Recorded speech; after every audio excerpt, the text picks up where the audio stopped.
Good afternoon, everyone, and thank you for joining me for another CFT broadcast. We'll be joined in a moment by our guest, CFT member and LACCD board member, Andra Hoffman. But before we get to that, I want to fill you in on the governor's announcements regarding new regional stay-at-home orders across the state and about the recent COVID numbers in the state. The governor released yesterday information about what has been occurring in the state of California, and it's not great news. Over 15,000 positive cases in the 7-day average, the highest we have seen yet. The effects of Thanksgiving have not even been felt as anticipated as a surge on top of a surge that Dr. Fauci at the national level has been stating.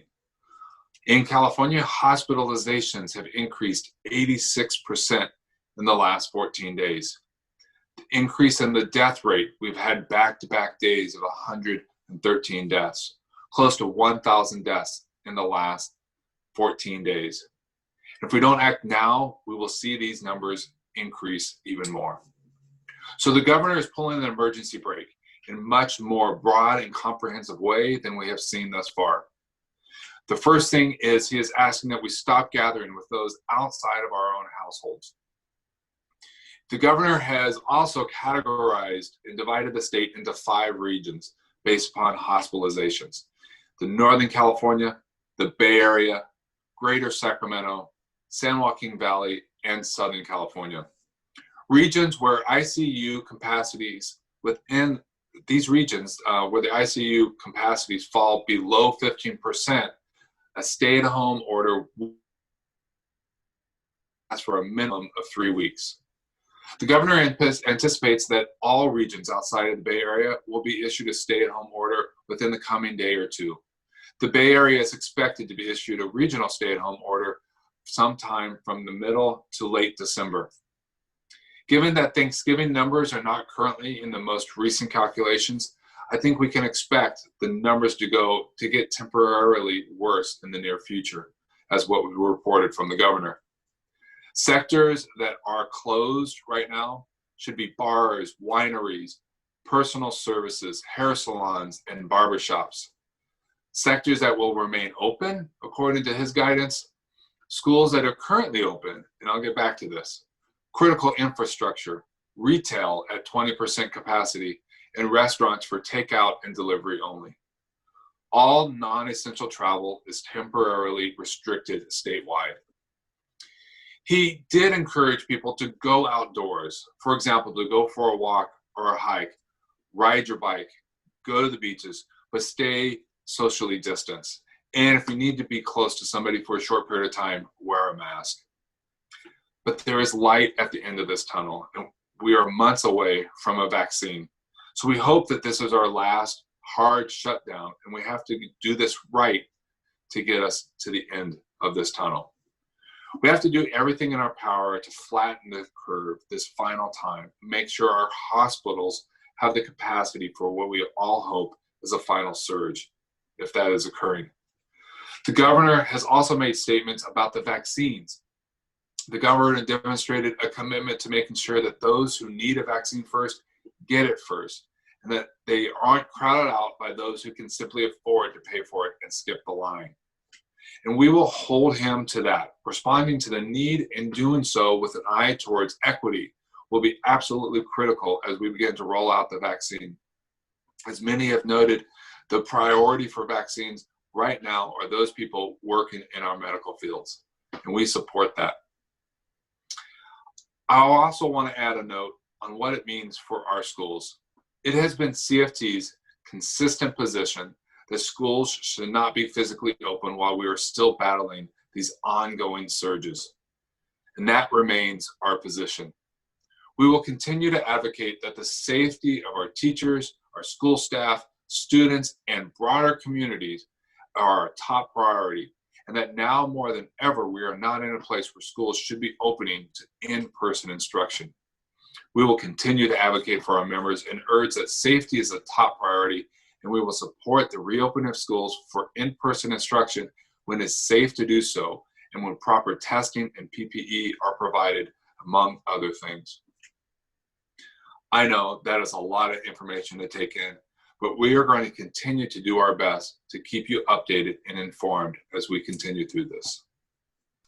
So with that, I would like to now welcome our special guest. I'm joined today by Andra Hoffman, who is a longtime CFT member at Glendale Community College and also has just been reelected as a Board of Trustee member for our LA Community College District for her second term. Welcome, Andra. Thank you so much, Jeff. It's great to be here virtually with you today. We haven't been in person in such a long time, but we've done a lot of work together, and thank you for joining us. It's great to have you both as a member and as an elected leader for one of our districts that we represent. Thank you. Thank you. So just to begin with, give us a little bit about your background, including what and where you teach and the political office you hold. Right. Thanks for asking.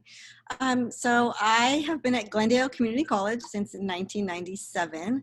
I actually started there running an AmeriCorps Welfare to Work program. And then I earned my master's degree, and in 2006, I started teaching political science, California, state and local government and politics, which is a great class to teach, especially in this climate.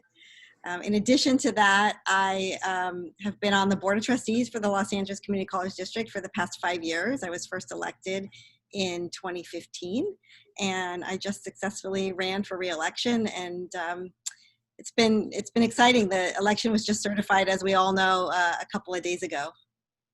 Yes, and we were making sure every vote would count at the local level as well as at the national level. So congratulations again. And great work. I heard, I mean, the work that you put in to get reelected and to represent the community is just amazing. So thank you. I really have to thank CFT and both of my locals at Glendale College and at the LA College Faculty Guild, who you all worked really hard to help me get reelected, and I'm so appreciative. Oh, it's an honor. So tell us, so this race is your second time for the same seat. Tell us how it was a little different than the last time you ran, and how it felt to run for office in the midst of a presidential election. And a global pandemic, let's remember. And a global pandemic, exactly. Exactly. So yeah, so the LA Community College District is the largest district in the country, and we run at large. This was a very different election than when I ran the first time. We cover 990 square miles. We have the entire city of Los Angeles, as well as some 36 other cities. There are 2.9 million registered voters in the district. So when I ran the first time, I think I barely won. I won with less than half a percentage point. And the voter turnout was about 10%. And we used to run in March of odd numbered years. And there was literally nothing else, really nothing much on the ballot other than local city council races and school board races. Because of a law that passed in 2018 requiring, well, first there was some legislation at the local level, some county measures or city measures, and then there was a law that passed consolidating all of our elections into even numbered years. So we went from odd numbered in March when very little, people really knew about the fact that there was even an election, to now running during a presidential election. A couple things happened. So when we were running in March of odd numbered years, the city of LA was running our elections. And there were some requirements like 1,000 signatures as well as a filing fee that we had to pay to qualify for the ballot. When the elections were consolidated, and there was a lot of confusion with the pandemic as well. For some reason, the signature requirement and the filing fee was eliminated. And so literally anybody could just put their name on the ballot, and there was no way to actually qualify. So we wound up, we had 4 seats, 4 people were running for re-election, and 33 candidates for those 4 seats. Wow. That in and of itself was a little bit wild. In my seat, so we don't run in districts, we're all at large, but we do run in my seat, I had 7 opponents. So there were 8 of us running. I was a little nervous. Every single registered voter got a ballot in the mail. It's really hard with 7 other opponents to kind of figure out, where am I going to end up in this? I'm the incumbent, but there was, a little bit of what we were hearing, sort of an anti-incumbency sort of feeling across the state. So I was a little nervous going into it. As it turned out, I won. I won by a landslide. I mean, I won by 51.5%, which is Wow.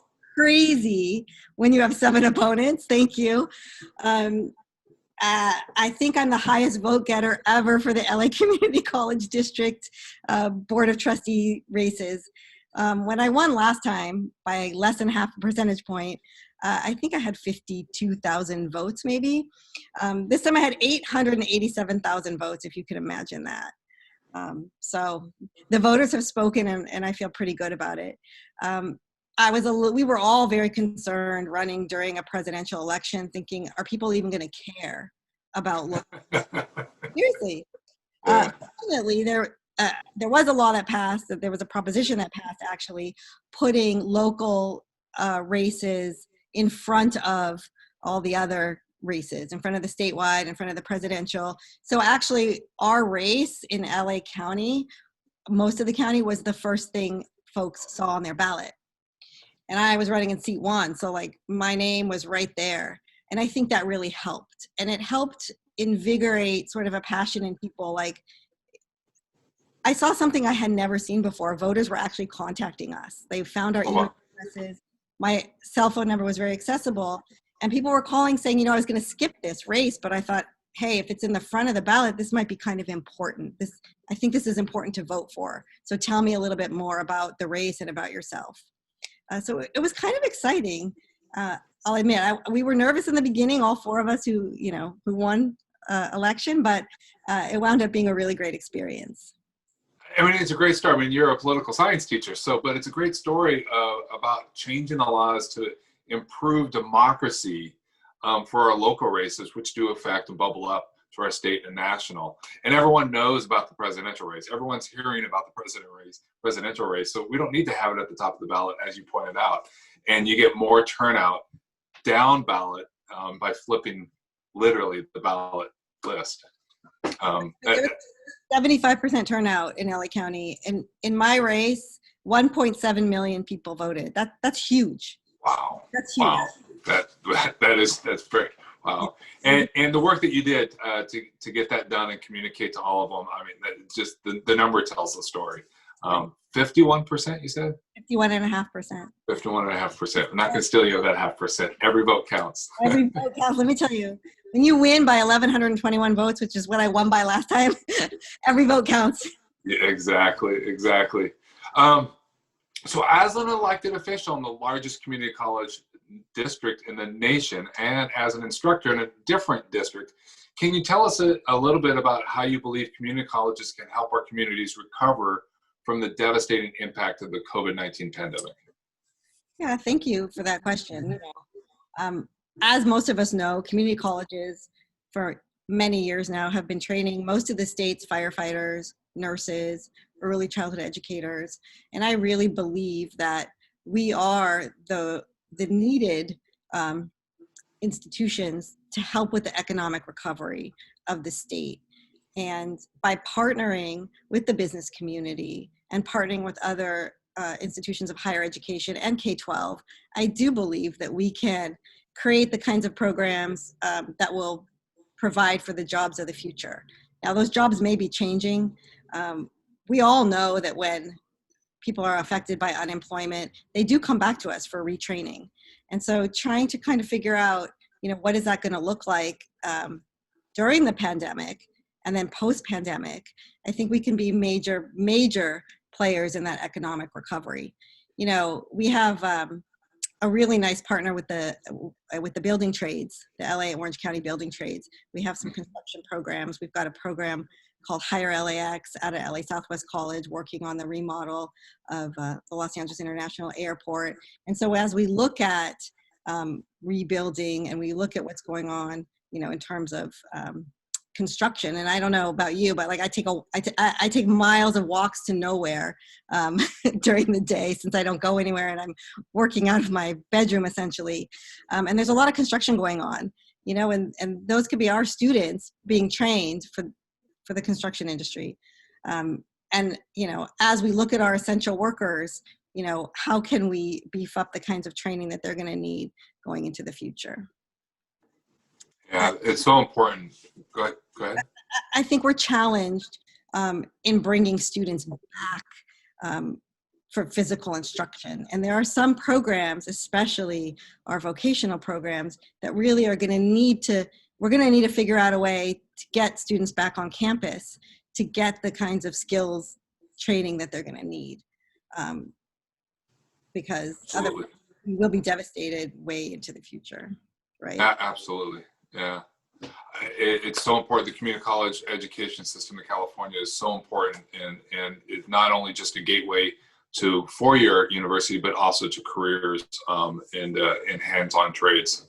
So thank you for doing that. Different twist in this question. So you're also active in the California Democratic Party, which right now is running elections for local delegates. So do you recommend your fellow CFT members to run for one of those delegate positions? Well, I'm running, and I've I've been a delegate now for the last several years, as you know. It's really important to get CFT members to run because, you know, when we get together and we want to promote something and we want to make a change, our voices are loud. And because there are so many members, you know, it really does make a difference, and we really can have an influence in the kinds of things that the Democratic Party puts forward with their platform, and also when we want to make a change legislatively. So I would encourage anybody who's thinking about getting involved, and this is a really good time. In January, we have the ADEM elections, to throw your hat in the ring. And if you need help with that, you know, reach out to people like Jeff. I'm happy to help you if you want to reach out to me. I'm pretty accessible, but it's really, it's a great opportunity to become more involved and to bring our voices to the Democratic Party and to the issues that are so important to all of us. Absolutely. It's there's a lot of policy that we're trying to carry out, and we have to do it in every different aspect and every venue that we can find it to be able to carry out that policy. So with that, I want to thank you for joining us today. And I also, I know that both our faculty guild and our staff guild endorsed you, and I'm sure they're thanking you for your support on their work. And as a member at Glendale College, thank you for the work you do for the students in that community as well. Thank you. And I want to thank you for having me here today. I'm a proud CFT member. I also just want to say, because I was putting in a plug every time I spoke publicly for Prop 15 and Prop 16, let's not give up. We've got to bring both of those back in some way, shape, or form. Both are really important. You know, overturning the ban on affirmative action really would have been key and critical right now. And I think, you know, that's another reason why, if you're a CFT member, you should try to run to be a state delegate. That's another really good reason.